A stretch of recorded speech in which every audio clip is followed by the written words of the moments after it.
Zabbuli ey'ekikumi-mu-15. Siffe, ayi Mukama, siffe, wabula erinnya lyo lye ligwana okuweebwa ekitiibwa, olw'okusaasira kwo n'olw'amazima go. Kiki ekinaaba kiboogeza ab'amawanga nti Katonda waabwe ali ludda wa kaakano? Naye Katonda waffe ali mu ggulu, akoze bye yayagala byonna. Ebifaananyi byabwe ye ffeeza, ye zaabu, omulimu ogw'emikono gy'abantu. Birina obumwa, naye tebyogera. Birina amaaso, naye tebiraba. Birina amatu, naye tebiwulira. Birina ennyindo, naye tebiwunyiriza. Birina engalo, naye tebizikwasa kintu. Birina ebigere, naye tebitambula, so tebyogeza bulago bwabyo. Ababikola bali bifaanana, weewaawo buli abyesiga.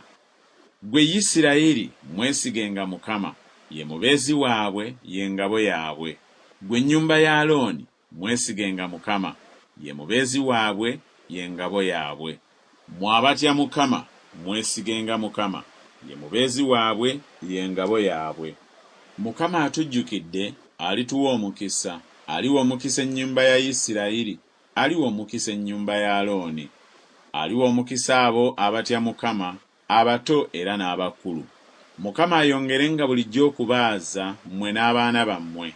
Mmwe muweereddwa Mukama omukisa eyakola eggulu n'ensi. Eggulu ly'eggulu lya Mukama, naye ensi yagiwa abaana b'abantu. Abafu tebatendereza Mukama, newaakubadde abo bonna abakka mu kusirika.